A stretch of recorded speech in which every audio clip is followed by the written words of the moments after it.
এটা হয়তো আমরা জানতে পারি না, বুঝতে পারি না। কারণ রহমত সম্পর্কে যদি আমাদের অভিজ্ঞতা না থাকে, রহমত সম্পর্কে যদি আমাদের জানা না থাকে, আল্লাহ রহমত আমরা বাবা বুঝতে পারি না।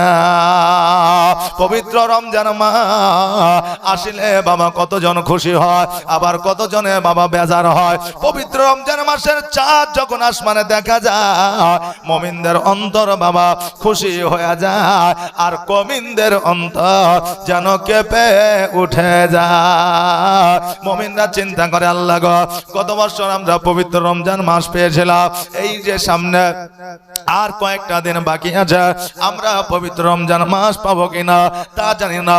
তবে আল্লাহ গো, আমার হায়াতকে দারাজ করে দাও, সামনে পবিত্র রমজান মাসে যেন রোজা রাখতে পারে। আহারে, গত বছর আপনারা রোজা রেখেছে, আবার সামনে কয়েকদিন বাদে রোজা আছে। এই রমজান মাস আপনি পাবেন কিনা কোনো গ্যারান্টি নাই, আমি পাবো কিনা কোনো গ্যারান্টি না। এই জন্য আল্লাহর দরবারে দোয়া করা, আল্লাহ গো, আমি সম্মুখে রমজান মাসে যেন রোজা রাখতে পারি, সেই তৌফিক তুমি দিয়ে দাও। মুমিনদের দোয়া হলো আর যারা কমেন হয়, পবিত্র রমজান মাস আসলে যারা অখুশি হয়ে যায়, তারা মনে মনে চিন্তা করে, এই পবিত্র রমজান মাস এলো আর শিকারের বিড়ি খাওয়া আমাদের হইল নাকি বলেন? এই রোজার মাস আইলো, যদি আপনার শিকারের বিড়ি খায়, তো সামনে যে আর খাইতে পারবে না। এ রোজা সম্পর্কে অনেকে বাবা আলোচনা শুরু করেছে, যেহেতু সামনে রোজা। বাবারে, যারা রোজা রাখতে চায় না, তারা চায়ের দোকানে বড় বড় হাদিস রেখে দেয়। হ্যাঁ, তাদের হাদিসের অভাব নাই, তাদের মুখের কথার অভাব নাই। জীবনে মসজিদে যায় না, রোজার মাসে রোজা রাখে না, ওরে আবার বুকে হাত দিয়া বলে, ওরা নামাজ পড়লে তো কি হইলো, আমার কি ঈমান কম আছে? বলে না, এই ওরা নামাজে গেল তো কি হইল রে, আমার কি ঈমান কম আছে নাকি? নামাজ পড়লাম না তো কি হইল? আরে শোনো, আজকে তুমি মিষ্টির দোকানে মিষ্টি সাজিয়ে রেখেছ, তুমি ছানা সাজিয়ে রেখেছ, তুমি পনির সাজিয়ে রেখেছ, তুমি রসগোল্লা সাজিয়ে রেখেছ, কত রকমের মিষ্টি তুমি মিষ্টান্ন জিনিস তুমি মিষ্টির দোকানে রেখে দিয়েছ। আজকে তুমি যদি দুধটাকে বাদ দিয়ে দাও, তুমি ছানা পনির মিষ্টি দই কোথায় পাবে? আজকে তুমি নামাজ বাদ দিয়া দিলা, রোজা বাদ দিয়া দিলা, আজকে দান খায়রাত করা বাদ দিয়া দিলা, আর তুমি যদি বলো আমার ঈমান আছে, এটা কোনো মতে সম্ভব হবে না। বাবাজি ভাইরা, আজকে পৃথিবীর মধ্যে আমরা পবিত্র রমজান মাসে রোজা রাখতে পারি না।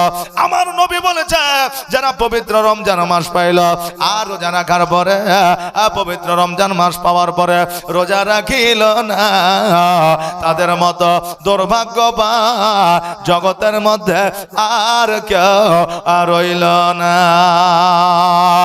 আরে বাবা, পবিত্র রমজান মাসে রোজা রাখা তো দূরের কথা, যারা রোজাদারকে সম্মান করে, তাদেরকেও আমার আল্লাহ তাবারাক তাআলা সম্মান, তাদের সম্মানকে বাবা উঁচু বানিয়ে দেয়। জোরে বলেন সুবহানাল্লাহ। বিরাদার, আরবিয়ান একজন বান্দা রোজা রাখতে পারতেন না। পৃথিবীতে রোজা আসলে সবাই যে রোজা রাখতে পারবে এটা নয়, পারে অনেকে পারে না। কারো প্যারালাইসিস আছে, পারবে রোজা করতে। কারো বাবা ক্যান্সার হয়ে গেছে, রোজা রাখতে পারবে। কারো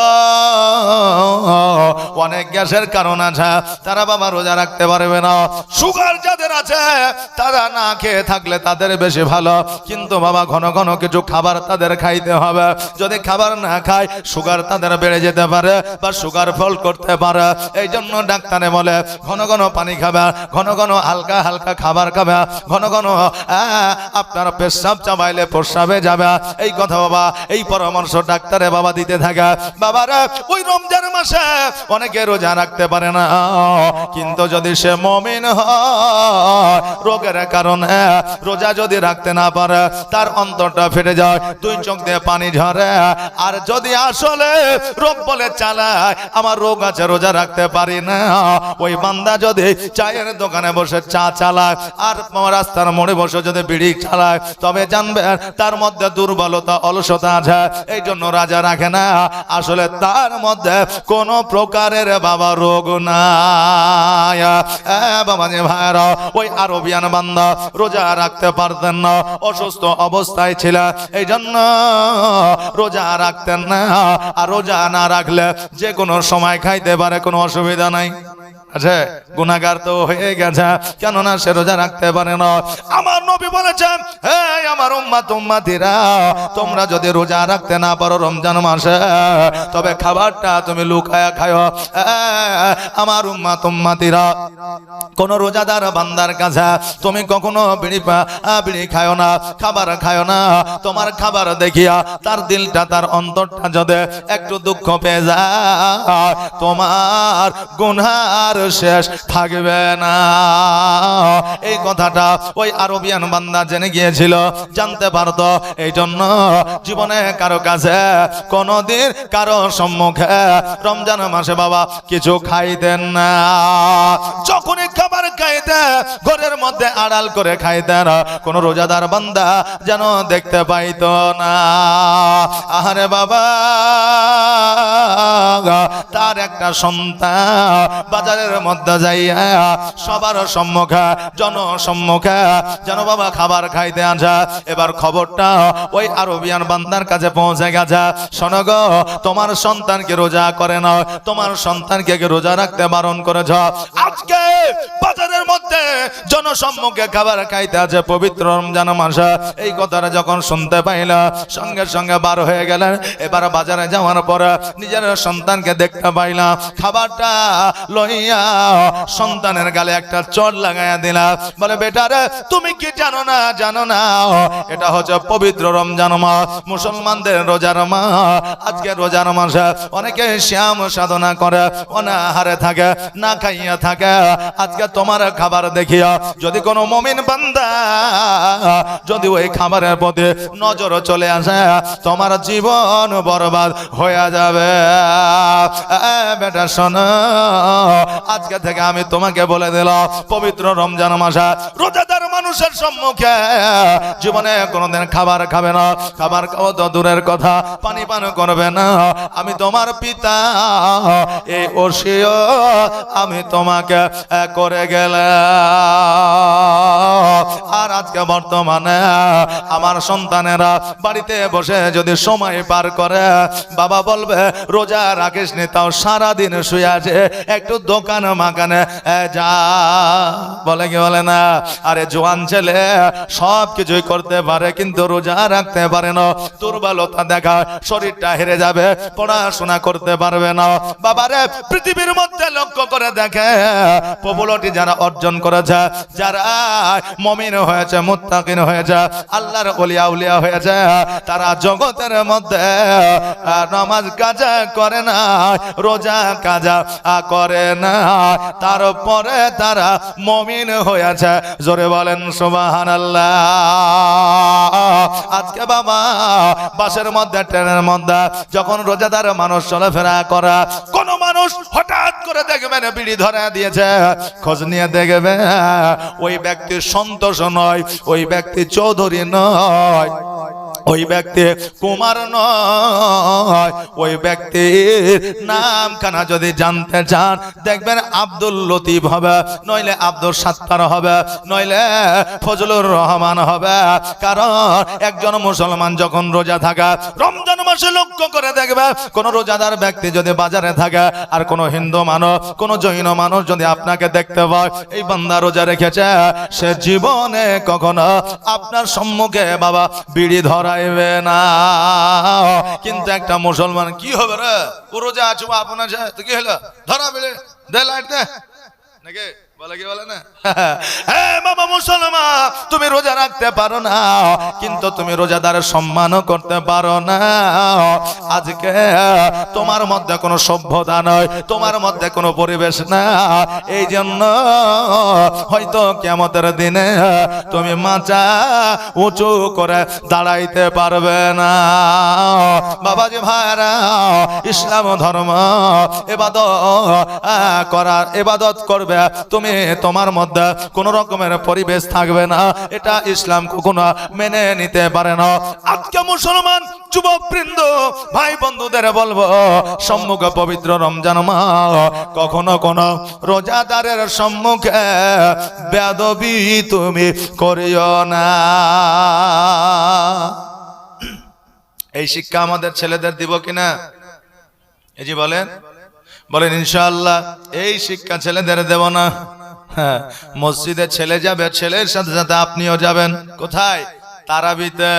এইদিকে বাপে যাই না তারাবিতে, ছেলেকে একদিনও বাড়িতে রাখেন। আজান হলো তারাবিতে, মসজিদে যা, কিন্তু বাপে যাবে না।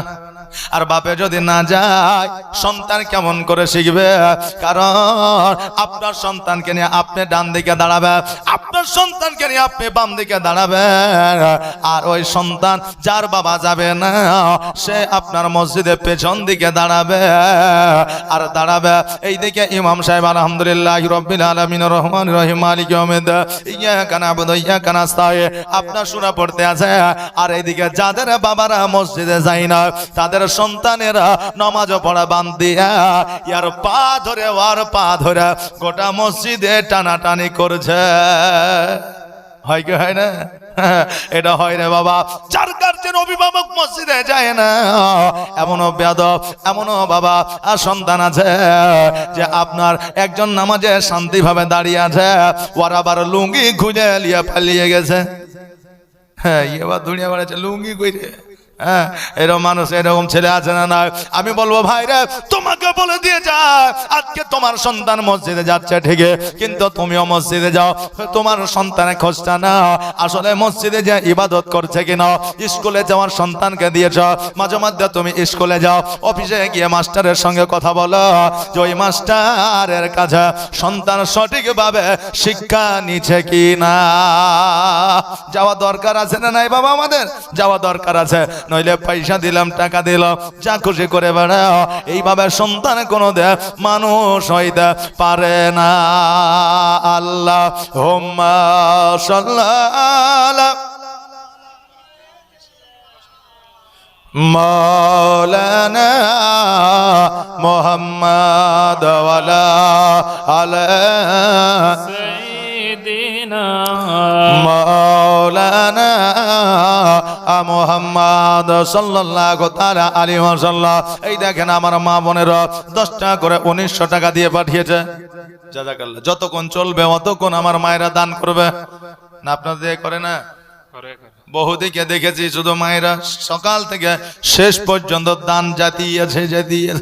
কারণ মায়েরা আমার খাদিজাতুল কুবরা রাদিয়াল্লাহু তাআলা আনহার যা, কারণ ইসলামের জন্য সর্বপ্রথম ধন সম্পত্তি, টাকা পয়সা, সোনা দানা, মণি মুক্তা আমার খাদিজা সর্বপ্রথম দান করেছিলেন। জোরে বলেন সুবহানাল্লাহ। বাবাজি ভাইরা, আমার মায়েরা টাকা থাকলে, পয়সা থাকলে বাবারে শুধু রোজা করে না। বাবা, গরিব মানুষেরা এমন একটা সময় ছিল এমন ভাবে রমজান মাসে রোজা রেখেছে, আজকে আমাদের দ্বারা তা বাবা হয় না। একদিন সেহরি রাত্রিতে যদি সেহরি না খাইলি, হয়তো ঘুমন্ত অবস্থায় সেহরির ওয়াক্ত পার হয়ে গেছে, অনেকের হয় কি হয় না? হ্যাঁ, এবার বলে সেহরির ওয়াক্ত যখন পার হয়ে গেছে, ঘুম ভেঙে গেছে, নিয়াত করে লাও আর ফজরের নামাজ পড়ে নাও, সেহরি না খাইয়াও তোমার রোজা হয়ে যাবে।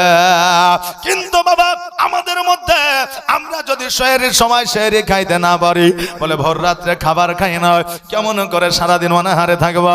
মা বলবে বেটা সেহরি খাইতে পারো না, রোজা রাখতে হবে না। বাবা বলবে বেটা সেহরি খাইতে পারো না, রোজা রাখতে হবে না।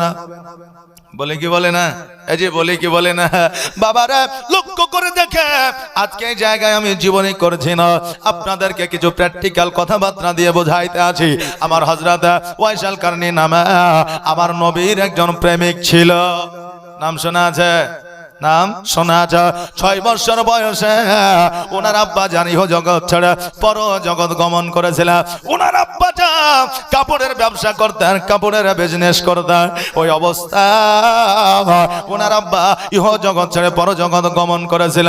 ওই 6 বছর বয়সে হযরতে আমার নবীর প্রেমে ওয়াইশাল করনে বাবা ব্যবসা বাবা সামলাইতেছিল। একদিন হঠাৎ করে সকালবেলা যখন দোকানে যাইতে আসা, দেখছে যেন ডাকাতেরা চোরেরা দোকানের যত জিনিস ছিল, মালপত্র ছিল, সব কিছুই যেন চুরি করে নিয়েছে। ইতিম সন্তান যার বাবা না, সে কিভাবে দিন কাটাইবে, তার সংসারটা কিভাবে চালাইবে? মা বলল, বেটা রে, আমি পরের বাড়িতে কাজকর্ম করব, কাজকর্ম করে আমি রুটি পাবো, ওই রুটিটা বাড়িতে নিয়ে আসবো, আমরা মা বেটা অর্ধেক করে খাইব, আর সারা দিন আমরা রোজা রেখে দিব। জোরে বলেন সুবহানাল্লাহ।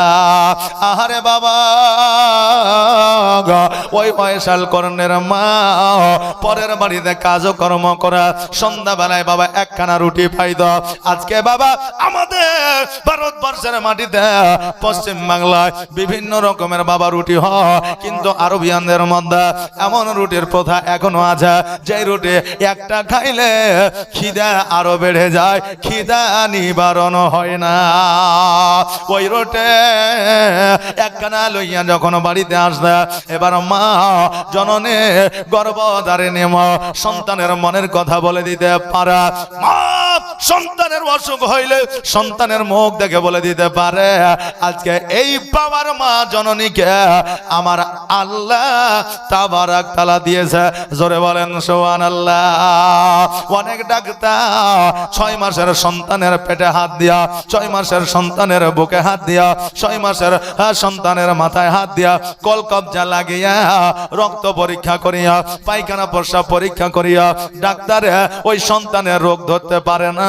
যে সন্তানের রোগ মা চেহারা দেখে বলে দিতে পারে, ধরে নিতে পারে। জোরে বলেন সুবহানাল্লাহ।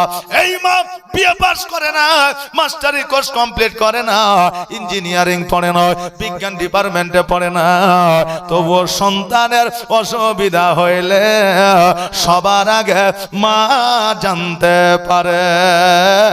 এর নাম হলো মা। এই পাওয়ার দুনিয়ার কোনো মানুষ দেয় না, এই পাওয়ার কোনো এমএলএ মন্ত্রী দেয় না, এই পাওয়ার কোনো ডাক্তার মাস্টার উকিল হাকিম দেয় না। এই পাওয়ার একজন মা জননীকে আমার আল্লাহ তাবারাক তাআলা দিয়েছে। জোরে বলেন সুবহানাল্লাহ। মা দেখা কি আর হবে না, দেখা কি আর পাব না, তোমার স্মৃতি আজ বারে বারে কেন যে পড়ছে মনে, তোমার মায়াবী মুখটা মাগো ভাসে শুধু আদনয়নে, ভাসে শুধু আদনয়নে। বাবাজি ভাইরা, যাদের মা জগৎ থেকে আড়াল হয়ে গেছে, ওই সন্তানেরা জানে মাহারা কত ব্যথা বেদনা। জোরে বলেন সুবহানাল্লাহ। যাদের মা জগতের মধ্যে আছে, তারা এখনো পর্যন্ত ওই মায়ের গুরুত্ব বুঝতে পারে না। যখন মা জগতে থাকবে না, তখনও গুরুত্ব বুঝবে, কিন্তু মা চলে গেলে মায়ের গুরুত্ব বুঝে আর কোনো লাভ হবে না। বিরাদর, আমি যে কথাটা বলতেছিলাম, ওয়াইশাল করনীকে নিয়ে আসা রুটি খানা দিল বাবারে, সারাদিন অনাহারে আসা, রোজা রেখেছ, ইফতার করার পরে খাবার খাইতে পারো নয়, পানি পান করিয়া ইফতার করেছ, বাবারে এই রুটিটা তোমার জন্য নিয়ে এসেছে, রুটি খানা তুমি খেয়ে নাও। সন্তান ওয়াইসাল করনি বলে মা গো একটা রুটি আমি খাবো, তুমি কি খাবে না? মা বলে বেটা না, আজকে রুটিটা তুমি খেয়ে নাও, আমি কাজ করার পরে কর্ম করার পরে আমি আমার মুনিবের বাড়িতে আমি ইফতার করে এসেছি, অর্থাৎ খেয়ে এসেছি। ওয়াইসাল কান্নি বলে মা তোমার মুখের দিকে তাকায় আমি দেখি গো মা তোমার মুখটা শুকায় যা, ঠোঁটগুলো শুকিয়ে গেছে। মা গো আমি বুঝতে পারছি, জানতে পারছি তুমি খাবার খাও না, তুমি ইফতারের পরে রুটি খাও না। মা বলে বেটা আমি রুটি খেয়েছি, আমার জন্য তুমি চিন্তা করিও না, তোমাকে এই রুটিটা দিনা, তুমি রুটিটা খাও। কারণ মা জানে আমি যদি অর্ধেক রুটি খাই আর আমার সন্তানকে যদি অর্ধেক দেয় আমার সন্তানের পেট পূরণ হবে না, আর আমি যদি বলি রুটি খাই না আমার সন্তান পুরো রুটিটা খাইবে না। এই জন্য মা বলতে আছে আমি রুটি খেয়ে এসেছি। আপনি বলবেন হুজুর গো মা একজন মুমিনের মা মিথ্যা কথা কেন বলল? বাবারে এমন একজন বান্দি আছে যেই বান্দি মিথ্যা বলার পরেও জান্নাতে যাবে, এই বান্দিটাই হলো আপনার আমার মা। জোরে বলেন সুবহানাল্লাহ। আমার মা আপনার মা জগতের মধ্যে আমাদের জন্ম দিয়েছে, বাচ্চাকালে 6 বছর 7 বছর বয়সে আব্বা মিষ্টি এনে দিয়েছে, তখন অভাবের যুগ, অভাবের জামানা, বেশি পারে নয় 2টা এনে দিয়েছে।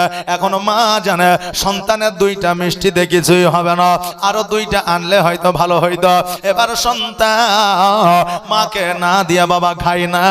সন্তান যখন বলেছিল মা গো এই মিষ্টিটা তুমি খাও, মা বলেছিল বাবা আমি খাবো না, তুমি খাও। এবার মা বলে দিয়েছিল বাবা রে এই মিষ্টিটা যদি তুমি খাও আমার খাওয়া হবে, বলেছে নাই? বলে না, কিন্তু আমি খাইলে কি আপনার খাওয়া হবে? মা খাইলে কি সন্তানের খাওয়া হবে? সন্তান খাইলে কি মায়ের খাওয়া হবে? এইটা বাবা নয়, মা বলেছিল যে তুমি খাইলে আমার খাওয়া হবে। এই কথাটার কারণে আমার আল্লাহ তাবারক তাআলা খুশি হবে। বান্দিরে আমি রহমানুর রহিম, আমি বান্দাদের প্রতি এত রহমত বর্ষিত করে, বান্দাদের প্রতি এত দয়া বা আরে বান্দে তুমি বান্দাদের প্রতি এত দয়া বা যে সন্তান খাইলে তোমার খাওয়া হবে, এই কথাটা তুমি বলার কারণে আমি আল্লাহ পছন্দ করেছি। এই জন্য আমি আল্লাহ তোমার এই মিথ্যা বলার কারণে আমি আল্লাহ তোমাকে জান্নাতে দিব। জোরে বলেন সুবহানাল্লাহ। এই দেখেন বাবা ভগবান গোলা ওয়াহাবের মেয়ে, এই দেখেন 755 টাকা দান করেছে, দোয়া চেয়েছে, দোয়া হবে ইনশাআল্লাহ। বাবজি ভাইরা আমাদের ভগবান গোলা মেয়ে আছে নাকি এখানে? সুবহানাল্লাহ। এই দেখেন আমারও বাড়ি ভগবান গুলো অনেক হয়তো জানেন না, মেলাশিড়ি শেখপাড়া বাড়ে। বাবারে আসেন একটু ধৈর্য সহকারে একটু ওয়াজটা শুনে, কালেকশন তো সারা রাতই হয়েছে নাকি? হ্যাঁ, তবে আমিও ছাড়বো না, কিছু লিব তারপরে যাব, তাই না? তবে আমিও ছাড়বো না, একটু ধৈর্য ধারণ করে আপনারা বসা। বাবারে বেশি লোকের প্রয়োজন না, যদি 2টা মানুষ সঠিক সহকারে ওয়াজ শুনে তবে এই 2টা মানুষের জন্য এই পুরো জালসাটা আল্লাহর দরবারে কবুল হয়ে যাবে। জোরে বলেন সুবহানাল্লাহ। মানুষ বুঝলেন জগতের মধ্যে এমন মিষ্টি মুখে মানুষ যে আগে উচিত কথা বললে ডাইরেক্ট বলতো, ভালোবাসলে ডাইরেক্ট বলতো, আর ভালো না বাসলেও ডাইরেক্ট বলতো নাকি? আর এখন এমন ভাবে কথা বলছে যে আপনি বুঝতেই পারছেন না, কনফিউজ হয়ে যাচ্ছেন যে আসলে ই আমাকে ভালোবাসে না বাসে না নাকি, ও আমাকে পছন্দ করে না করে না, ও আমাকে সাপোর্ট করে কি করে না, আপনি বুঝতে পারবেন না। কারণ মানুষের চেহারা দেখলে আগে দেশের বার্তা পাওয়া যেত নাকি, বলেন? এটা বললে না, কিন্তু এখন ওইটা মিলবে না। মানুষের চেহারা দেখলে মনে হবে মাসুম, কিন্তু ওর ভিতরে যখন যাবেন তো ও আপনার এত জায়গায় পৌঁছে গেছে যে ওর মধ্যে কোনো পরিবেশই নাই। এইরকম মানুষ আছে না নাই বাবা? আছে, তবে সবাই না। তো এই জন্য এখন বাবা ভালোবাসা আর না বাসা কেমন যে কথাবার্তা যেমন কেমন যেন উল্টো আলাদা হয়ে গেছে। জামাই গেছে শ্বশুর বাড়িতে, এখন শ্বশুর বাড়িতে যাওয়ার পরে শাশুড়ি শ্বশুরকে দেখা করে বলছে আর থাকবো না, বাড়ি চলে যাবো। এখন শাশুড়ি বলছে তাই হয় বেটা, তুমি আমার বাড়িতে আইসার জন্য না খেয়ে কি যাওয়া যায়? তো বলছেন না, আমি এসেছিলাম আপনাদের দেখতে, তেমন শাশুড়ি বলছেন না খাবে তারপরে যাবে, কারণ শাশুড়ি না খেয়ে জামাইকে পাঠাই না, নাকি বলে? হ্যাঁ, তো খাবা তারপরে যাবা, তো বলছে যখন বলছেন তো তাড়াতাড়ি দেন, আমি দেরি করবো না, বাড়ি চলে যাবো। এখন শাশুড়ি খেতে দিয়েছে, তো দেখছে সবজিও আছে, গোস্তও আছে, ডাইলও আছে, তো এখন দেখছে এত তাড়াতাড়ি গোস্তের ব্যবস্থা হয়ে গেল। এখন জামাই বলছে মা এই গোস্ত রান্না করার কি দরকার ছিল, সবজি দিয়ে খায়া বাড়ি চলে যেতাম, বেকার কষ্ট করে গোস্ত রান্না করলেন। তো এখন শাশুড়ি বলছে বেটা আমার বাড়িতে 14 থেকে 15টা মুরগি আছে, একটা কাটে দিলাম তো কি হইলো, জানবো শিয়াল কুকুরে খেয়ে নিয়েছে, একটা কাটলাম তো কি হইলো, জানবো শিয়াল কুকুরে খেয়ে নিয়েছে। তো এখন জামাই কনফিউজ হয়েছে যে আসলে আমার এখানে প্রশংসা করার জন্য বললে না আমাকে এই শিয়াল কুকুর বানাইলে। ফখরুল নামে এই দেখেন একজন 5 বস্তা সিমেন্ট দান করেছে, জাযাকাল্লাহ মাশাআল্লাহ বারাকাল্লাহ সুবহানাল্লাহ সুবহানাল্লাহ।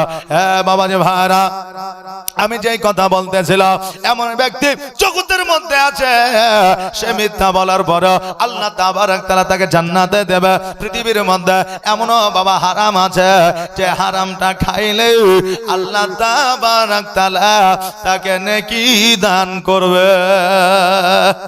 বড়ই বিপদ, হারাম তো হারামই হয়, তেমন কি হারাম আছে খাইলে নাকি পাওয়া যাবে। বাবারে রাগ করা হলো হারাম, নাকি রাগ করা হলো হারাম। এই রাগটাকে যদি আপনি খাইতে পারেন তবে আল্লাহ তাবারক তাআলা আপনার নেকির খাতায় নেকি লিপিবদ্ধ করবে।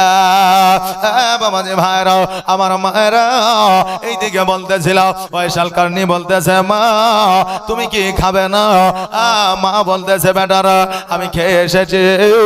এই সন্তান বাবা প্রতিনিয়ত সারাত্রি বেলা সেহরি না খেয়ে করে, আর মাগরিবের পর ইফতারের সময় একটা রুটি দিয়ে জীবন যাপন করে।